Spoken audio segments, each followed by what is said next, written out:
Graça e paz da parte do nosso Senhor Jesus Cristo. Hoje estava lendo aqui em Lucas 15, 11, sobre a parábola do filho pródigo. Disse que havia um homem que tinha 2 filhos.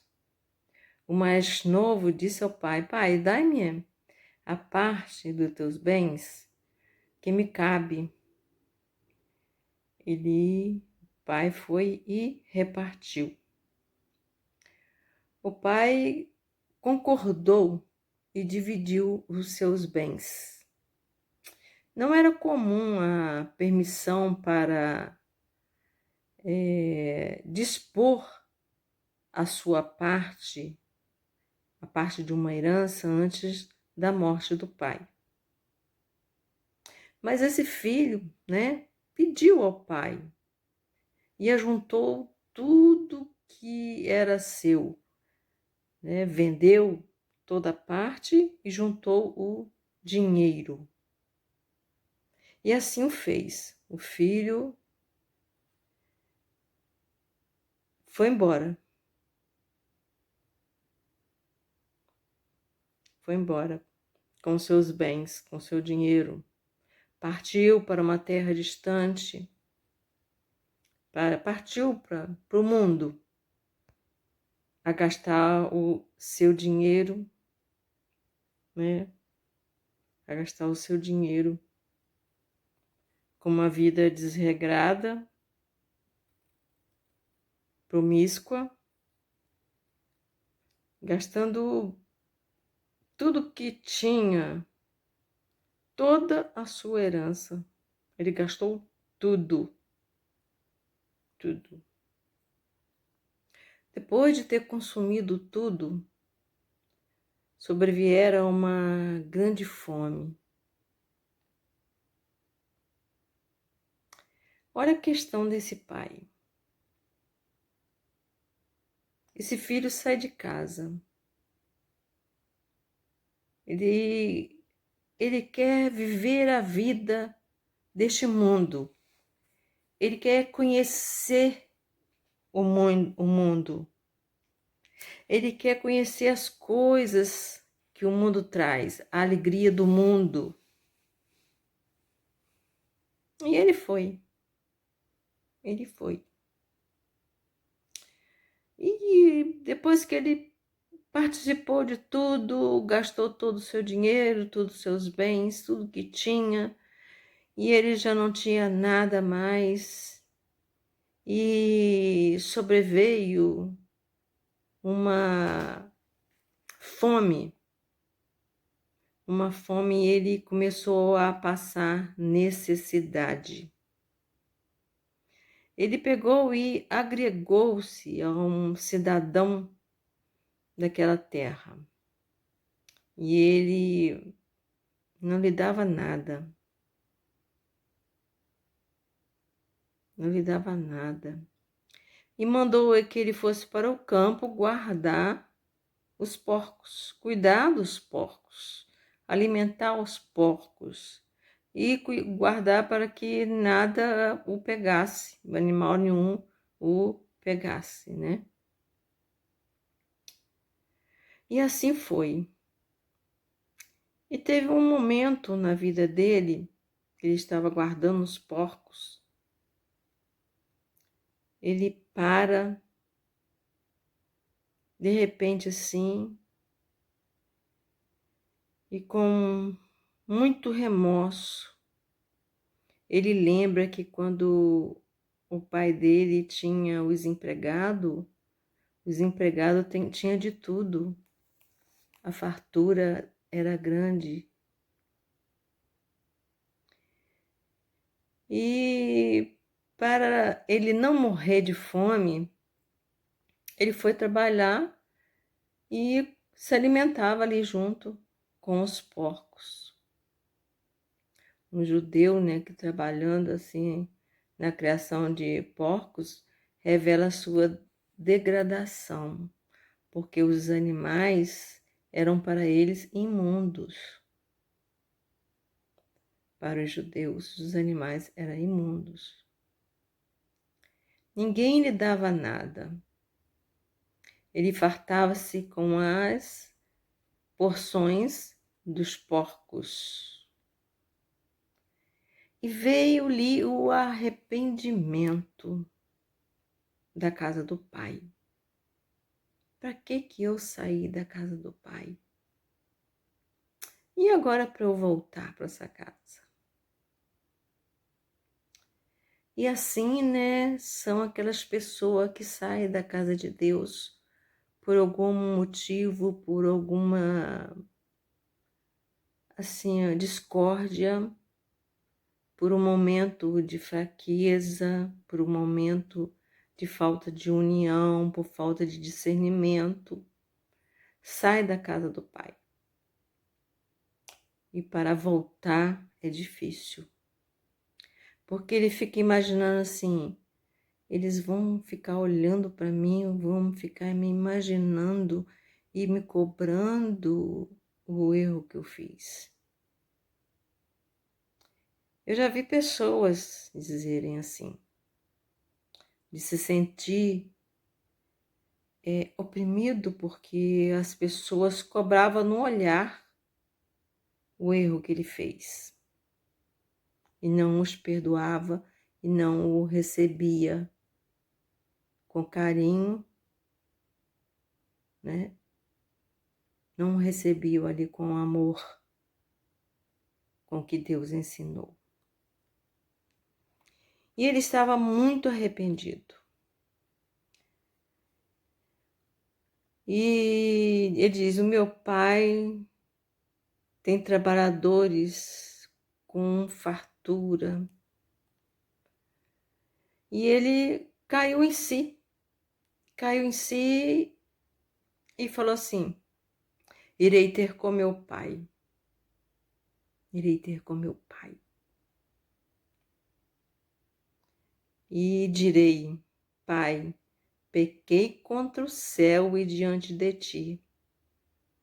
Não sou digno de ser chamado teu filho.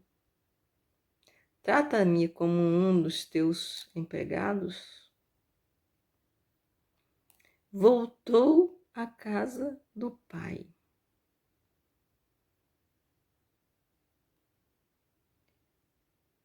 Como o pai ficou alegre com essa volta. Como ele o recebeu.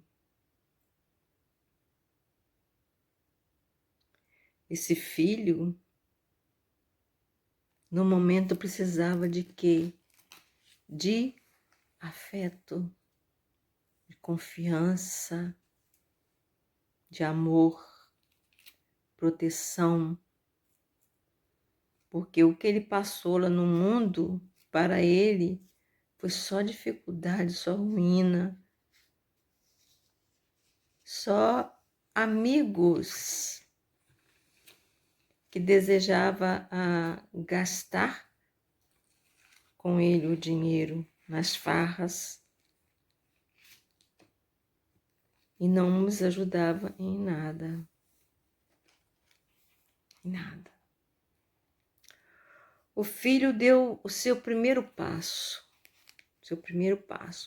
para que o arrependimento, né, a conscientização do pecado. Pediu para ser tratado como um empregado. Ele se humilhou. E é isso que devemos fazer, nos humilhar diante de Deus. Porque a herança era para ser dada depois da morte. Ele desonrou o pai, pedindo a herança com o pai vivo. Mas ele o perdoou. Ele o perdoou. E ele pegou esse filho de volta. Mas ele queria ser tratado como os outros empregados. Como os escravos, eles eram considerados parte da família. Eram bem tratados. Mas ele tinha uma satisfação de conhecer o mundo, de conhecer as coisas do mundo, as coisas da carne, as obras da carne. E foi. E voltou com a cara quebrada, mas humilde. Se humilhou diante do seu Pai. E assim devemos fazer diante do nosso Deus, nos humilhar diante de Deus, para que Ele nos exalte. Foi assim que Jesus representou Deus para mostrar como estava feliz com a volta do filho. O rapaz foi perdoado, recebido de volta na família com todo o carinho e com toda a honra. Pai, eu pequei contra ti, pequei contra os céus. Eu não mereço, eu não sou digno de ti, Senhor. Mas o pai, lá no verso 22, diz assim a seu servo: trazei roupas, ponde-lhe um anel no dedo e sandálias nos pés. A melhor roupa era um sinal de posição. O anel era um sinal de autoridade. Quem possuía um anel no dedo era um sinal de autoridade. A sandália, sinal de liberdade. Então o Pai deu a ele a posição, deu a ele a autoridade e a liberdade dentro da sua casa. Ele diz, assim, a casa é sua, meu filho, pode entrar. Entra e ceiaremos, vamos ceiar contigo. Mandou trazer também um novilho cevado e mandou que todos viessem comer e regozijassem com ele. Uma ocasião especial. O novilho era só para uma ocasião especial, porque esse filho estava morto, foi perdido e achado. Diz ele, o meu filho estava morto e agora reviveu. Ele estava perdido e agora está achado. A ligação, afetiva que une pais e filhos não se desfaz com a idade. Não se desfaz com a idade. É até ao contrário. Ela é a base de um compromisso que se estende desde o nascimento até a morte. Sempre disponível a se ajudarem, estar se ajudando uns aos outros nos momentos de necessidade. Esse filho estava perdido, ele foi achado. Deus busca os perdidos. Deus busca as pessoas que estão perdidas nesse mundo. Deus está à procura de pessoas, achando pessoas como aconteceu com Zaqueu.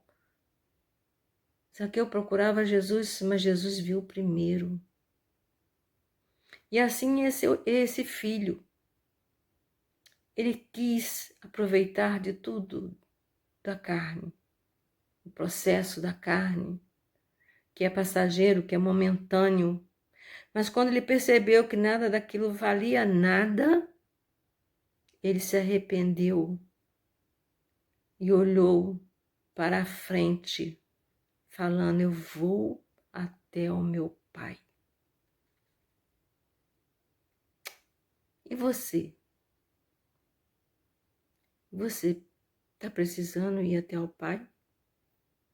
Você está aí nesse mundo que é passageiro, que tudo é vão, que não leva a lugar nenhum,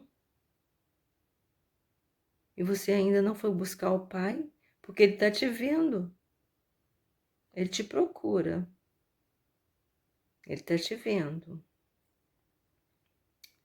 E ali o perdão veio, e Deus vai te perdoar de todos os seus pecados, e sarar todas as suas feridas. Você crê nisso? Eu creio. Provérbios 4, 3, 6 diz assim: quando eu era filho em companhia de meu pai, tenro e único diante de minha mãe, filho de meu pai, tenro e único de minha mãe, ele me dizia: retenha o teu coração as minhas palavras, guarda os meus mandamentos e vive. Adquira sabedoria, adquira o entendimento e não te esqueças as palavras da minha boca, nem delas te apartes. Não apartes da tua boca, porque a boca fala do que o coração está cheio. Se você vive em um mundo de pecado, você vive em um mundo de palavras maldizentes, porque o coração está cheio de palavras maldizentes. Se você vive no mundo, no meio de pessoas de bens, você vai dizer coisas bem às pessoas, vai bem dizer das pessoas. Porque tudo que a boca fala é porque o coração está cheio. E nós devemos guardar em nossos corações a palavra de Deus. E para guardar em nossos corações, nós devemos estar lendo as Escrituras, ouvindo, porque através do ouvir vem a fé. E a fé é o alicerce, é o firme fundamento das coisas que não vemos, porque as coisas que vemos é passageira. Nós temos que olhar para frente, olhar adiante, avançar para o alvo que é Jesus Cristo, aquele que é consumador da nossa fé. Você crê nisso? Se você crê, você vai estar orando comigo agora. Você quer? Santo eterno Deus, Pai celeste, Pai glorioso, Pai de paz, de amor, estou aqui na tua presença, Senhor, orando por essas pessoas que está aqui me ouvindo, Pai. Que elas possam entregar o seu coração a ti, Senhor. Viver uma vida de paz, uma vida regada de bênçãos celestiais, Senhor. Que sejam abençoadas e não pessoas derrotadas. Em nome de Jesus. Ó Deus, toca nos corações, Pai. Eu sei que tu está olhando, mas quer ver o seu olhar de volta para ti. Que o Senhor é o nosso consolador. O Senhor está presente em nossas vidas. E nós te gloriamos, te engrandecemos por isso. O Senhor quer de nós louvores. Louvores que cheguem a ti com cheiro agradáveis. De coração aberto. É que te pedimos que nos guarde, nos abençoe. E é em nome de Jesus Cristo. Amém, Senhor. Se você orou comigo, nós estamos no culto online. Você pode conversar com o pastor através do culto. Mande uma mensagem para ele falando que você aceitou a Jesus Cristo.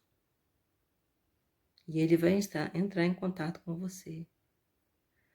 Graça e paz.